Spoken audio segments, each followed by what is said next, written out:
And we're back. The Reds at it again tonight. Liverpool 2, Aston Villa 0 finished. Liverpool, top of the league, 5 points ahead of Manchester City going into the international break. What more do you want? So here's 4 talking points from tonight's match. First up, let's have a little chat about Darwin Nunez. Great goal from Nunez tonight. Tight angle. I thought it was maybe going to be a bit too tight. I thought it was getting away from him, but he took it really well. Great finish. But there's always two sides with Darwin Nunez. Isn't it? Like 10 minutes after scoring the goal, he's through on goal again. He should score another. Should put Liverpool 2 up and put the game to bed early doors. And he just never looked like scoring whatsoever. He's not set up. He just doesn't look confident at all. And he actually goes for the most difficult finish you can do there. Hitting it top corner with pace and power, and it flies into the cop end, and it's just like, these are the two sides to Darwin Nunez. One, first goal, he takes really well, as I say. Not quite a snapshot, but it's a bit more instinctive. Second goal, he has a lot more time to think about it, try and be composed, and he makes the wrong choice. And, he's on the pitch for like 60 odd minutes. Lots of industry. Lots of great movements. You can't knock his energy there. Great movement for that headed chance as well there, which maybe he should have done a little bit better with, possibly. But, for all this industry and movements and effort and endeavour, the execution at the end, the finish at the end, the bit which strikers are judged on ultimately, those numbers, he's still not quite there. And for a team which has got aspirations of winning things this season at this stage, I think he needs to do a little bit better. I think maybe it's a confidence thing with these one-on-ones because he's been so poor at it. I think if a couple of them go in, maybe the numbers will come after that. I don't know. But he could have had a hat-trick tonight. But he goes away with 1 goal there, and ultimately Liverpool win. Centre-forward positions rotated. Diaz comes on in the middle there. Gakpo stays wide left. And I think that's how Slaughter's going to do it until maybe Chiesa or Jota are able to come back in there. I think we'll be seeing a lot more of Diaz through the middle. Second point, power of Anfield. Cliche, 12th man, all this kind of stuff. But it's true. Earlier in the season, a lot of talk from, your Gary Nevilles and what have you about Anfield having a funny atmosphere, being quiet. Then lots of discourse on social media about your day trippers, international fans, all this kind of stuff. But Liverpool just had 3 home games on the trot. Brighton, by Leverkusen, and tonight, against Aston Villa. And all 3 of those games, the crowd have played a pivotal point. In the Brighton game, they sensed that danger, sensed that there was a game there to be won there, and really pushed Liverpool over the line in that kind of 2-3 minute period.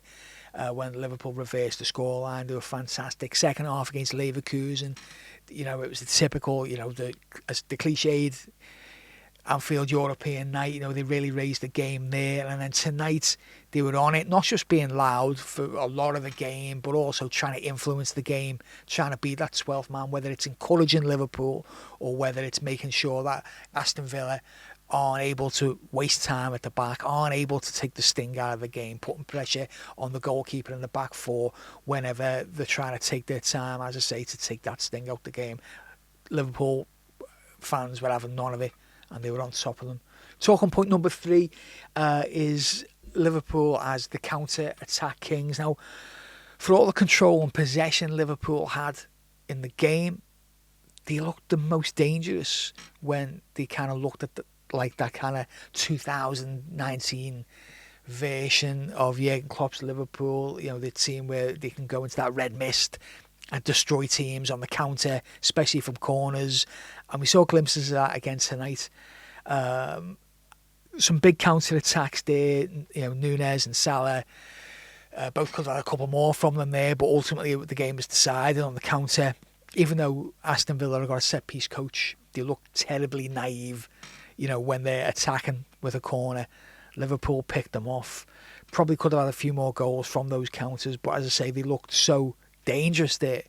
So I think Arne Slot's got something I think he can learn from that, in that he loves a controlling performance. We know this, but I think he's got to realise that Anfield doesn't always allow that, and this ties into the previous point about the power of the crowds. But I think Slot has got to realise that at times playing at Anfield is kind of best when it's a little bit crazy, when you're not fully in control, when it is running on emotion and not intelligence. And that's when the crowd gets involved and kind of pumps it up to a different level, and it can make these teams, make a Liverpool team do insane things, but it can also kind of smother the opposition. So I think Arne Slot needs to embrace that side of his Liverpool team a little bit more, because I don't think trying to play a slow, controlled, patient game of football is going to work at Anfield all the time. There's got to be these moments in big, important games, such as tonight's with Man City losing first. If Anfield can sense that there's an opportunity, they will try and force the issue at times. And I think Slot has got to see that, and maybe this upcoming game against Manchester City on December 1st is going to be a big test in what Arne Slot wants from a team playing at Anfield. So let's see what happens there. Now, talking point number 4 is about Caoimhin Kelleher raising his game to a different level there tonight. In that, I think this was the most Alisson-like performance that we've seen from him.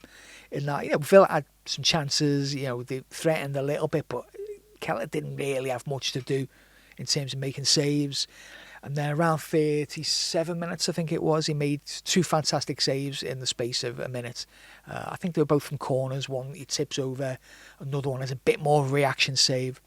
But I think this is like an example of the kind of things that we're used to seeing from Alisson, in that he might have very little to do for large portions of the game, but then he'll make a really important save at a really important moment, and that's all about the concentration. I think when a goalkeeper has that kind of concentration, it takes him to a different level. I'm not suggesting that Kelleher is at the level of Alisson, but it's showing that maybe he's got some more developmental leaps that he can make. And I also think that when Alisson is fit and ready to return to the side, he shouldn't necessarily be an automatic choice to come back in like he always has been. I think if Kelleher is still producing these performances and Liverpool still have the meanest defence in the league, I think you've got to make Alisson work for it to get back into the side. I think at some point Arne Slot is going to have a difficult decision to make, because he's going to have 2 really, really good goalkeepers there. And if Kelleher is in form, then it's going to be very difficult to drop him. But these are conversations for maybe a few weeks or a few months down the season. For this moment, Liverpool top the league, 5 points clear of Manchester City going into the international break. So we're going to be there for another few weeks at least. When we come back, I think there's Southampton, Real Madrid, Manchester City, Newcastle, and then Everton.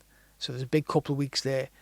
But Liverpool have momentum, and that's a massive thing. And no one's talking about title charges at the moment, but with 11 games gone in this Premier League season, it couldn't have really gone much better for Arne Slot. So up the Reds.